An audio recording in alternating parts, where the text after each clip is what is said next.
Okay, hi everybody. Welcome to Nevada Unified School District's second virtual town hall meeting. I'm Kris Cosca, your superintendent, and I'm here with Amie Carter, Assistant Superintendent of Education Services. In our first town hall meeting, we discussed some general information regarding our initial response to the switch to digital learning here in Nevada Unified.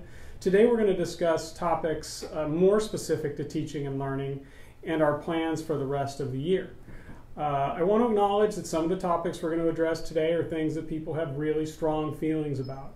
I ask at the beginning that people please be respectful and open-minded as we go through the process. Unfortunately, we're not going to be able to get to every question that was submitted today. There were just too many for us to cover in a half an hour. We will be creating a frequently asked questions page to address those questions that we were unable to get to today. But we will be touching on some the biggest themes that came up over the course of us conducting the survey. So some topics we'll talk about are the class of 2020, graduations and promotions, digital learning, mental health supports, special education, grades and grading, and then preparing for next year. Sorry about that. I'm going to do my best to answer geez, see, this happens. This is what happens when you try to do something live. As I said, I'm not going to be able to touch on everything, every topic. If you have other questions you want to ask, you can feel free to email me at kcosca, that's K-C-O-S-C-A, at NUSD.org. Or you can email Amie if it's more education services related. You can reach out to her at acarter, C-A-R-T-E-R, at NUSD.org. Or you can always send a question to info, I-N-F-O, at NUSD.org, and we'll get the questions routed to the right person to answer it for you. All right, so let's dive in. One question that's come up is, why did we choose to close schools for the remainder of the school year versus sort of incremental changes to the date? We close our schools as part of the 6 Bay Area counties whose public health officers believed that the risk of having schools opened outweighed the cost of having schools closed. This was a difficult decision to make, but it was one that I support. All the school districts in those 6 Bay Area counties announced a closure for the rest of the year. I do want to say that, as stated in the press release, if circumstances change, schools will be prepared to reopen based on the recommendation of our public health officials. Know that I don't anticipate that we'll open before the start of this 2020 school year. So while that gives a glimmer of hope, I don't think that there's a large chance that we will reopen by any means during the rest of this year. Okay, class of 2020. I'll take this question. This question is about our seniors who have given up so much. They've really had to make a lot of sacrifices for others around COVID-19. They've missed prom, they've missed a final season of their spring sports, they've missed cheer competitions, other performances, senior trips, they've missed their clubs, and the rest of the end of the school year has to offer for a senior. You know, I have a high school senior at home, and I see the pain that this has caused for him. I wish I could change it. I wish I could take that pain away. I wish I could make it so that those kids didn't have to sacrifice as much as they have. And I want to acknowledge that some people are making larger sacrifices to save lives during these difficult times, and our seniors are definitely falling into that category. The biggest question that we get asked about our seniors is, can I confirm that graduating seniors will have in-person graduation, an in-person graduation ceremony? We know that this is an important celebration for most of our seniors and their families. Knowing this, we do intend to hold senior graduations the week of August 3rd. We'll announce the dates and times as soon as possible. I want to acknowledge that I can't guarantee that these events will happen. We're in an unprecedented time, and we're doing the best that we can, and have done some things that I see as aspirational, like setting this date. And I hope that we will be able to hold them in August. If we're unable to hold the graduations in August, I want to be honest that I don't anticipate us being able to hold them in a traditional way later than August. So fingers crossed that we keep doing the hard work, keep flattening the curve, and see big changes in our community. Another question around the class of 2020 is for the 5th grade class of 2020 and the 8th grade class of 2020. We continue to intend to hold promotions for our 5th and 8th graders in August. Again, I can't guarantee that we'll be able to do so, but if we can, we will. We hope to have those dates for promotions out to you as soon as we can, so that you can plan for them. So just hang in there as we continue doing this important work during this challenging time. Digital learning. I want to say how proud I am of the transition that we've made to digital learning. I know that it hasn't been perfect, but it just shows the commitment of everyone in our system to ensuring ongoing learning for our students. Teachers, in particular, supported by their administrators, have stepped up in the face of all of the other challenges facing them and their families, and I appreciate them very much. Parents have stepped up and given all they can despite a variety of challenges that range from being frontline essential employees, working from home, employment loss, struggling to get food and other necessities, language barriers, etc. I need to acknowledge that digital learning is harder for some students than others for countless reasons. Do our students have access to the internet? Are their parents at home to help? Are their parents working when they're home and not able to help? Do they have a space that allows them to focus and engage with their learning? Do they have a disability? Do they have a 504? This list goes on and on. In spite of that, we're doing great things here in Nevada Unified. Okay, let's dive into some more questions. So the next question, this digital learning is not the same as classroom learning. What do you see as the goals of digital learning? So Amie, I'll turn this one over to you. So in NUSD, we're doing all that we can to realistically ensure that the learning continues for our students. As Kris said, our educators are doing an exceptional job, really striving for some sort of parity. The curriculum continues to emphasize some things, but because of the framework of this model, we are de-emphasizing others in order to make sure that we continue to have the engagement and learning that we're looking for in students.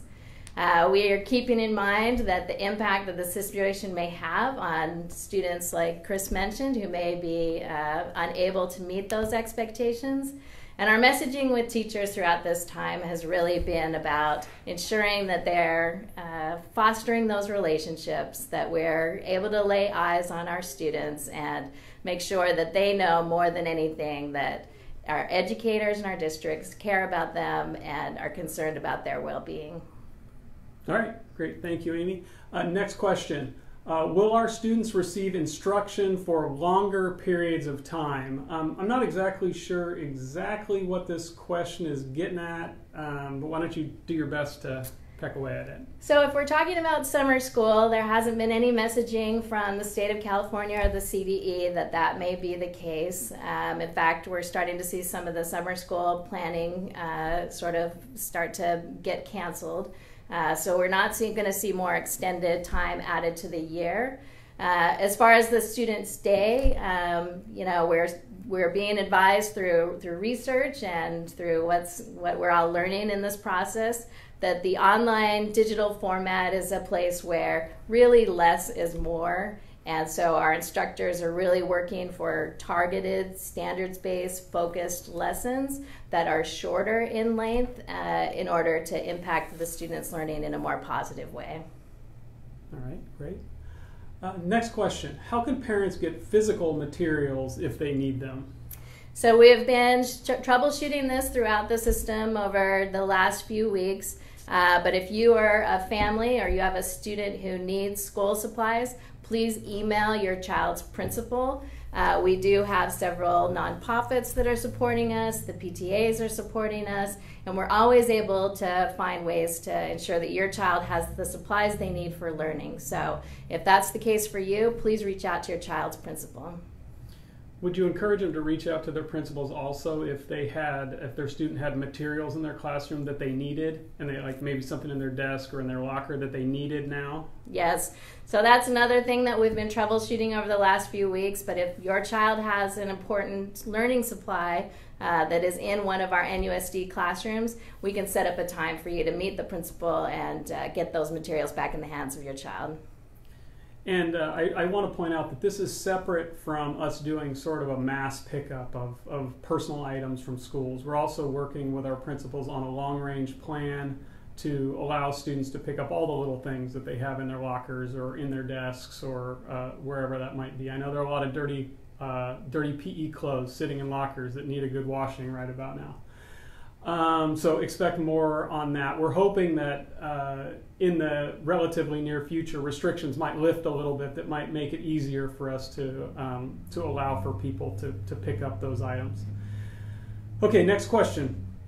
Is it possible to have online classes with teachers so that there is the interaction that they may have received with live learning? So in NUSD, we have strongly encouraged educators as their skill set increases using these digital tools to really make sure that they are hosting those Zoom lessons. We really feel like that face-to-face time and that opportunity to check in with the child is incredibly important at this unique period of time. If you have an instructor who might not be as familiar with technology as you're hoping, please feel free to reach out to your school's principal. We do have training that we can do to sort of help elevate that skill set, but more than anything, we want to make sure that we're doing what we can to support those teachers and get that face-to-face time for your child. All right, I heard the Zoom word. This word is all the rage these days. I've been spending hours and hours each day in Zoom meetings. We've also heard concerns from law enforcement groups like the FBI about Zoom and security. Can you talk with us a little bit about systems that we put in place to protect the sanctity of those Zoom meetings? Yep, so IT has been working really hard on this. They were busy all through spring break making sure that they had safeguards in place to protect our students. Our IT director trained many of our Novato educators over on yesterday's Professional Development Day, and they're enacting the safety measures that are making sure that our children are safe at this time. I believe we're going to do some kind of messaging from them that we'll share with you so that you're feel confident about the safeguards that we have in place. Good. And being somebody that's in a lot of these Zoom meetings, I've seen a lot of the steps that have been taken to make sure we're safer. Okay, next question. Will community service still be required? No. So the California Department of Education has directed that all school districts must act in accordance with language that tells us that children must be held harmless during this time period. And so given that directive, we are ceasing the community service requirement. That decision has been made with the high school principals, and so that will not be an obstacle to a child who's on track for graduation when this event occurred. I do want to say, in regards to community service, now is a good opportunity for our students who are home to be considering how they can safely provide community service. I know that some of the linchpin essential things that we have in place, like food distribution through North Bryn Community Services, are really struggling to find volunteers, as a number of their volunteers are over age 65 and unable to continue to participate. So if you have a child at home or if you are at home and are looking for a way to volunteer and give back to the community, I hear a lot of people asking how they can do that. Reaching out to North Bryn Community Services or to the San Francisco Marin Food Bank could be a good option there. I just did get a piece of paper handed to me that said that people want us to talk about grades. I want to make sure you know that that's coming. We are going to spend a considerable amount of time on grades. Also, on the topic of grades, I've drafted a letter that will go home to all secondary parents tomorrow, so you can expect that information tomorrow. Obviously, that'll be more detailed than what we can talk about here today. So hang in there. We're getting there. We have some questions about mental health. So a question: my daughter had school-related anxiety before the change to digital learning. This change to digital learning has compounded her anxiety. She has a 504. She received counseling at school. How are you supporting students with mental health challenges during this school shutdown? This is a topic that we're highly cognizant of. We are really concerned about the mental health and well-being of our students at this time. If your child does have an IEP or a 504, most of those counseling services have been transitioned now to remote. If your child was seeing one of our counseling partners, we are able to offer video, Zoom, remote. And even if you're not, please reach out to your child's principal if you're seeing signs of despondency or depression. There are resources that we can help. We can help drive you in the right direction.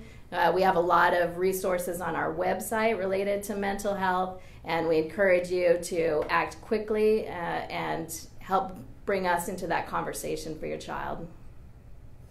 All right, let's transition to special education and students with IEPs. So, Amie, how are we supporting students with IEPs? I know this has been one of the hardest challenges that we've had to address during this time of shutdown. Yep. So before we went to spring break, we had all of our case managers reach out to those individual students and their families. Therapies where it is an option have been transitioned to Zoom. That's taken a few minutes to do, but things like our speech therapy and those elements are now being offered via Zoom. Teachers are continuing to use modifications and accommodations where that's appropriate in online education. We've also invested in several digital applications that are designed to support students with disabilities in learning, including things like speech-to-text functions, high visual instructions, and multilingual tutorials that are available for students. The principals and the coordinators are going to be connecting with these parents of students over the next few weeks to just touch base on the students' IEPs and possibly to make sure that we're offering the strongest levels of service possible. The students' rights as an IEP student don't get waived during this time, and we're doing everything we can to make sure that they continue to have access to the core academic content. Okay. Next question. My student is supposed to be receiving services that the district is not providing. I know you touched on this a little bit, but how are you going to fix this? So again, the law says that NUSD must ensure that to the greatest extent possible that each student with a disability is provided with the special education related services. And that needs to be reasonably comparable to what was offered before the remote learning period. So we're doing our best to offer that during this time. It's very possible that for students who have things like physical therapy and things that are really critical to have interaction in the physical realm, that we'll sit down in August and we'll review the child's IEP and see what was lost during this remote learning time and have a discussion at that IEP meeting around how we can come up with some compensatory services to help that child get back to where we would like to see them in their skills. So if there's a physical therapy that isn't being offered during this time, we'll revisit that in August in that child's IEP. Okay, last question on special ed before grading. My child has an IEP and is suffering from serious mental health issues. They are drowning beneath the weight of this sudden transition and these new expectations. They are unable to sleep or do the required work. Will my child have an assurance that they will not be responsible or penalized for any work since March 16th? Will they be given credit for any work that they were able to complete? So these are the students that have really been at the forefront of our minds during this time, and we're really trying to act in a way that keeps them in the forefront.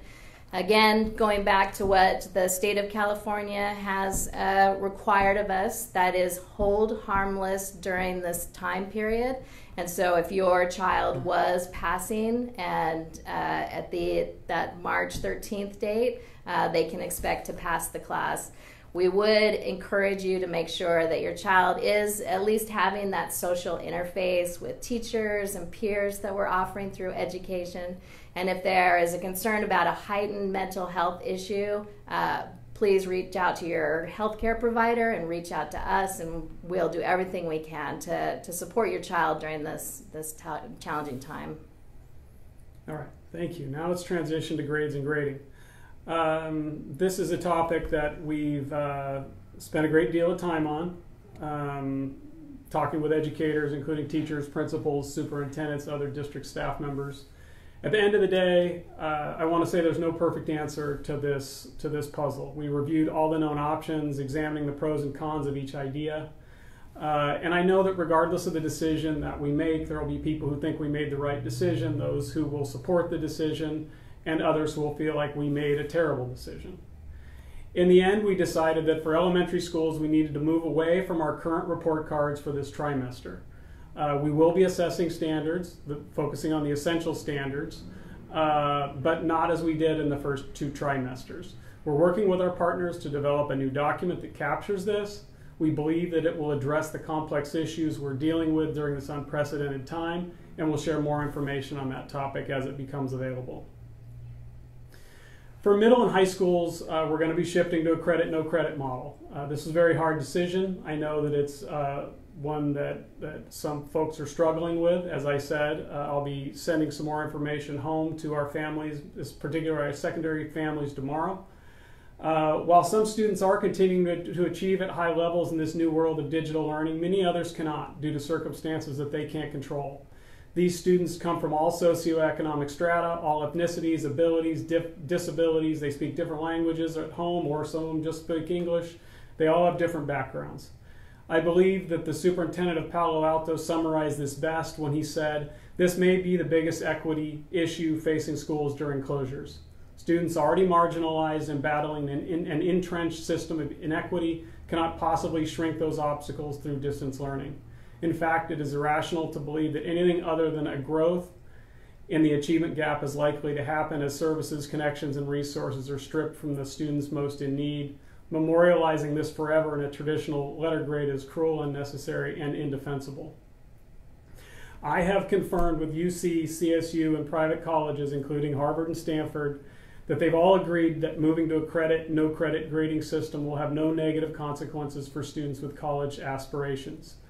Universities across the country have made it clear that students will not be penalized for missing traditional standardized tests or for posting credit, no credit transcripts during this semester. I also believe that moving to credit, no credit will benefit our staff. I know that this is a decision that will not make everybody happy. I also know that it's a decision that I need to make. You know, this is one of those gut-wrenching ones that you know, I need to think about all the students that are being harmed by this decision, all the different faces of students that you could see in the questions above. Students with special needs, students that have everything at home but for whatever reason are struggling to connect, due to mental health challenges that they're having or learning challenges that they're having, all the way to students who don't have access to learning at this time. You know, I know that there is a group of students and parents out there that are really frustrated with me.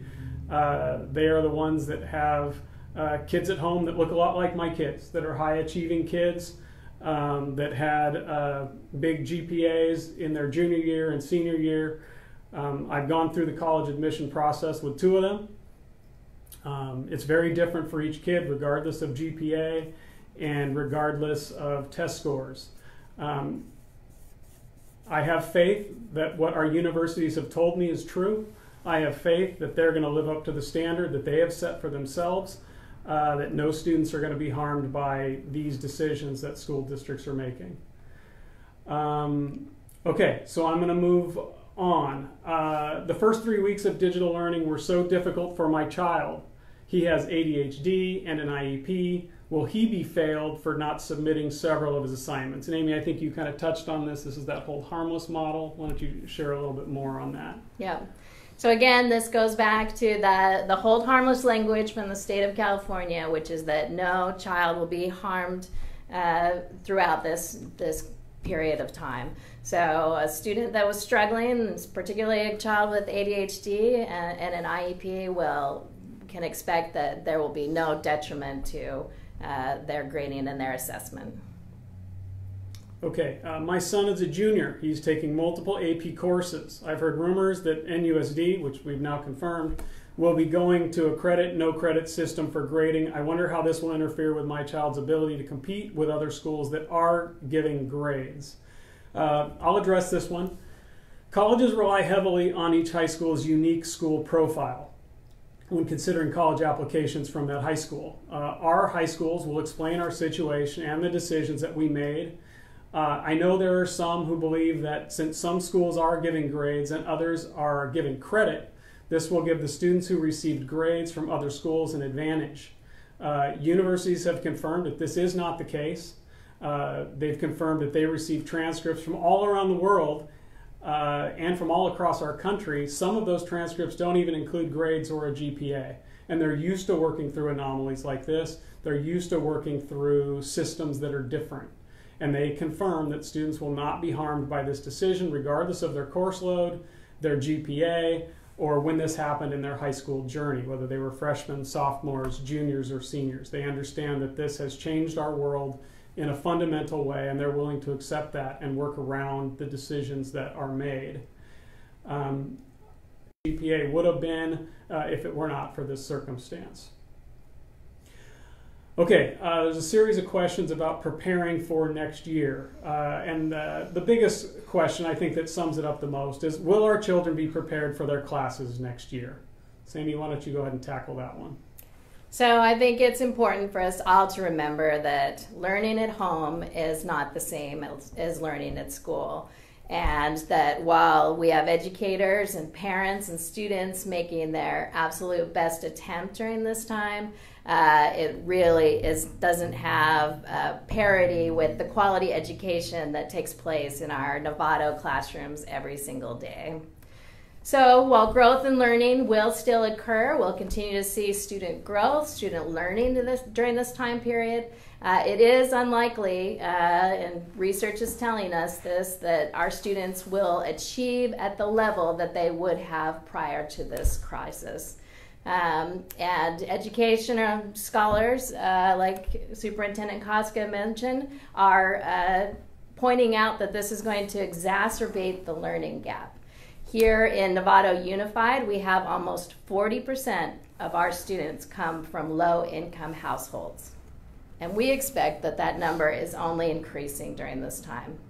So while on one end, many of our students are home with parents who are college graduates with steady employment and stable Wi-Fi, on the other hand, we know that we have vast percentage of our students who are at home with parents who may have obligations, who may not speak English, may be unemployed, homeless, unwell, and these students are under extreme levels of stress and worry. So with the complications of the pandemic impacting different socioeconomic groups differently, this can only yield greater levels of inequality in our student body in the fall. But the good news is that we know this, and we are planning right now for how we plan to address those gaps. Your student's teacher is going to be identifying what specific Common Core state standards are going to be taught during April and May, and so that next year's teacher will be able to circle back to those standards and make sure that we have mastery in those students. And they're also going to be continuing to remediate for students who may have struggled during this time period, to bring all of our students up to the same level.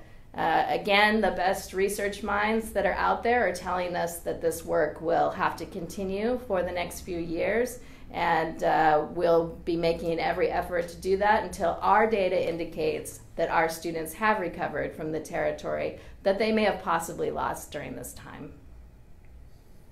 Okay, we're running out of time. I want to take a quick peek at the questions that we have left. I think we'll just go over a little bit and try to get through these questions, assuming we won't get cut off by Facebook Live.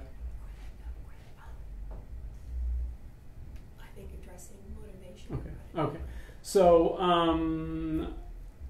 the next question, how will 5th grade students be evaluated for placement into middle school classes next year?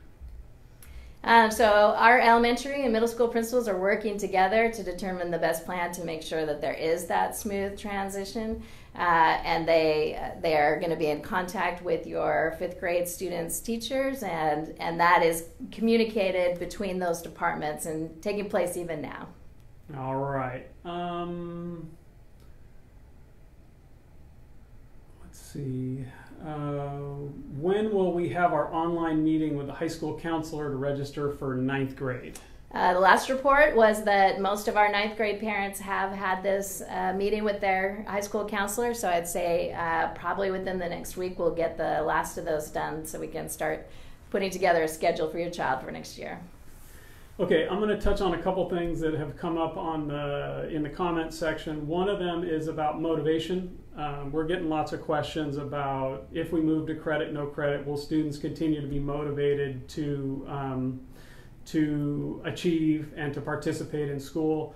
I don't want to address that because I don't feel like I can right now. There's a lot of research out there on this topic. What we'll do is we'll come up with a document in the next week or so that we can push out to teachers and parents about motivation during these times, extrinsic, intrinsic motivation, something along those lines. An additional question that's come up is about choice in grading. So should we give students a choice to go credit, no credit, or stay in grading? One person that I've done a lot of research with on this topic is the superintendent of Palo Alto Unified School District. His name is Don Austin. He had a number of conversations with college admissions experts. One of his conversations was with a college admissions person at UC Berkeley.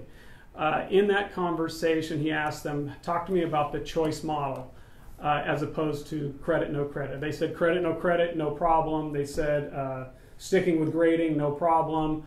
The one grading option that they struggled with was the kids choose option. They said it was the one that they didn't feel like they could build an algorithm for. They felt like it was the one that could potentially negatively impact students moving forward. And so that is why we didn't consider that option, because we do not want to consider an option that could potentially interfere with our kids' ability to get into college. And so that's what ruled out that choice option for us.